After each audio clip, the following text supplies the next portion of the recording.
Hi, this is the Project Spark Alphabet. I'm Lady Lex UK, and today we're doing the letter R. For my brain tile, I've chosen random vector, and for my prop, I've chosen the rustic spike wall. So let's try the prop first, the rustic spike wall. Let me just show you one. There we go. Pop that down in the wood. It's a silvery box with wooden sides like this. And on one side it's got like this cross and some plates and things, and on this side it's got some sort of swirls and some ominous looking holes. Now the code that is inside this particular prop has a countdown timer on our loop where it powers itself on, and when it powers on it will damage anything in the trigger zone, which is in front of that wall, by 15 points. And then it powers off again. So if we see that in action, what this normally does, there we go, it pops out like that every 3 seconds. So if you imagine that in a dungeon setting, you could put some next to each other and create a dangerous path to go through where you have to do timing. I think it's better not as a wall. I think it's better on the floor. And so I've put some of these on the floor like this and shown you different ways. Now I've got 4 of them here chained together. So all of them are chained to this first one here.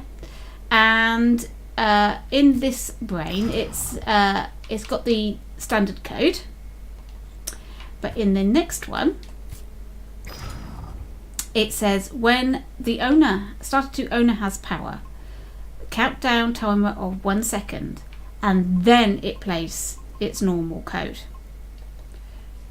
And this one has a countdown of 2, and this one has a countdown of 3. So the effect of this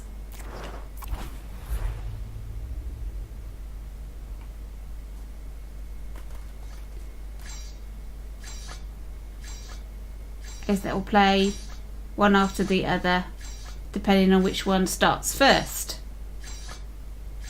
And obviously you can link them to each other in different ways so that it will control its power depending on which one it's linked to.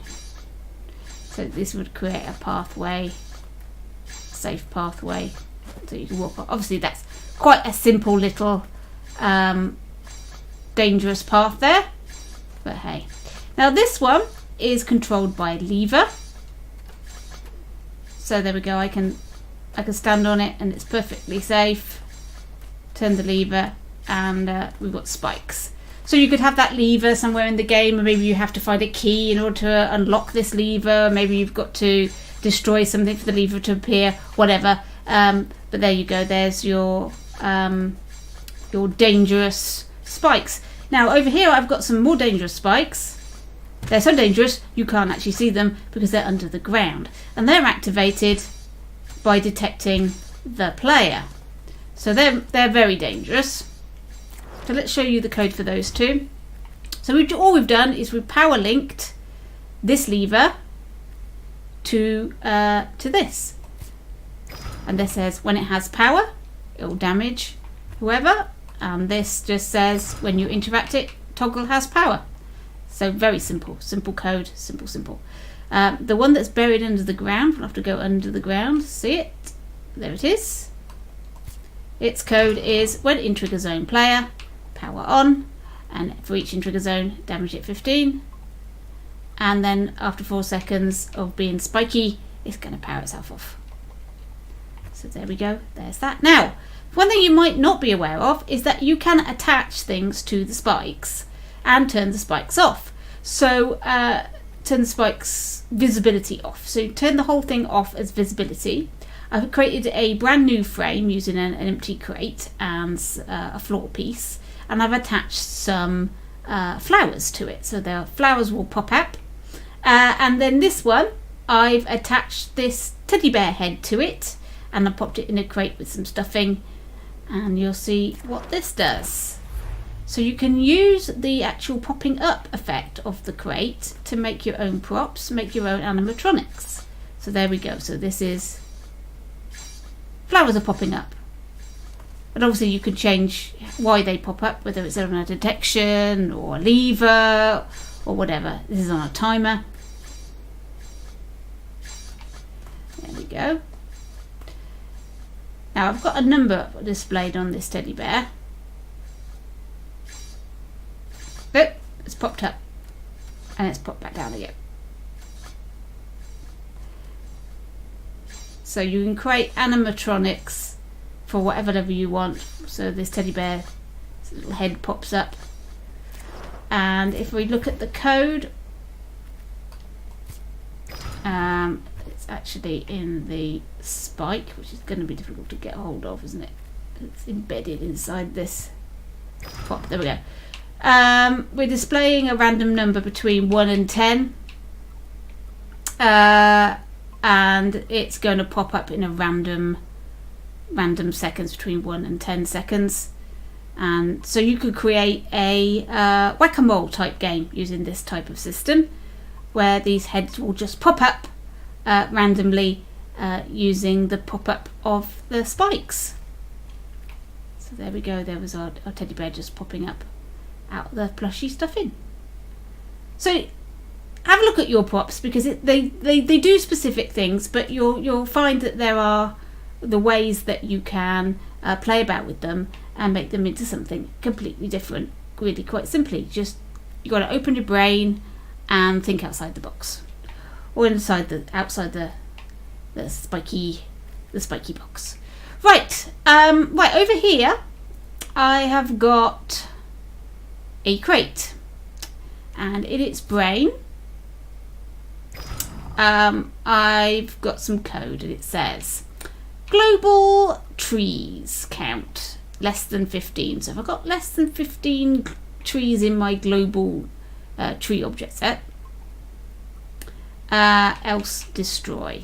So it's going to do something, or it's going to destroy itself. Countdown 2 seconds in frames loop. When started to, random vector equals position. So we'll start off with the position of this crate. We'll say random equals random plus random vector, circle inside radius 10. So we're going to create a random vector within a circle, inside that circle the radius of 10, and we're going to create a random number between 1 and 4, and we're going to make sure that random y coordinate is the same as that crate. So it's inside the circle. We're going to make sure that our props are going to appear at floor level. Then we're going to set a choice to be a random number between 1 and 4, and if that choice is 1, then our target object is going to be windy tree A, and it's going to place it at position of that random vector. Otherwise it's going to be a decrepit tree, or a woodland tree, or another windy tree. Actually, let's change that to windy tree. Let's change it to a different tree, or a different thing altogether. What should we do it? Change it to take it to a house. Why not? We can do it whatever we like. Then if our random number is 1, then we're going to place that target forward vector to be north or south or east or west, so they'll be facing different directions.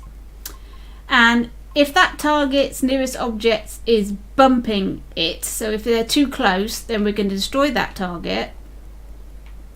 We're going to remove that target tree from the global set, and we're going to increase a number by 1, and we've got another random vector, and then we've got a decrepit tree and a or windy tree. It's going to be one of those two, and then it's got our directions again. Okay, it's a little complicated, I know, but you can always stop the video. And here are the trees that we want to create. There are 4 trees, plus we've got a random thing that's not in our set, so we're going to have to change that, aren't we? Because we put in a rustic copula, didn't we? So let's put a rustic copula in. Well, that's huge, isn't it? There we go. And in each of these trees, it's got a bit of code that says once global trees incremented by me. I'm going to put that in there like that. And oops, and we're going to make it a template. All of these trees are templates. True. Made it a template. And where's my crate? Instead of picking it from the gallery, there we go. We've got to make sure it's the in-world pick of the one that we've added in. There we go. Okay. So now we're going to test it out.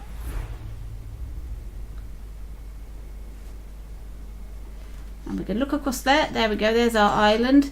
And there is our randomized little forest of trees and things. So we've got some curry trees and some green tree in the middle. Okay, let's do it again. Let's restart and see what we get this time. So it should be randomized. Yep, completely different. We've got 2 little houses. Now we have an issue here. It obviously had a problem with bumping. So now it's running its brains over and over and over, and instead of being destroyed, which is a bit of a problem because we want it to destroy itself. So it's destroyed itself this time. There we go. Let's put some trees in. No problem. Let's go again. So there we go. It's random every time. That random vector within that area is putting in a different landscape all the time. Go again. There you go, got some little houses there and some trees. So you can create random things with a random vector, so they spread about in a random area. Let's have a little look at that code. So you can see the random vector. The random vector. You could choose a circle, a cone, a cube, a slice or square. If you're using a circle, you're going to need a radius. If you need a square or a cube, you're going to need a size. But we've got a radius of 10 for this, so I can increase the radius. Let's make it 30.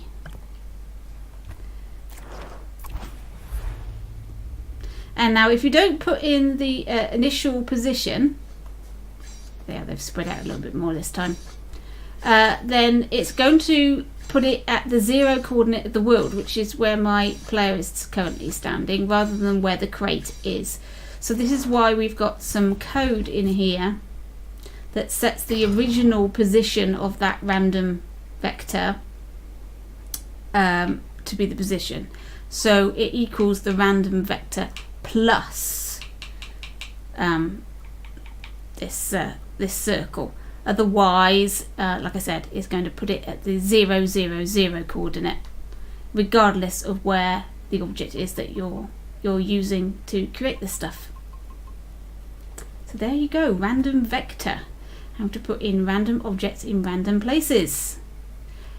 Obviously I've used it as a landscaping tool, but I mean you could use it to make hidden object games, which is what I first used it for, or for hiding collectibles about your world, or putting characters or enemies in. It's really entirely up to you how you use it. Okay then, so thanks for watching. That was the letter R, and keep sparking.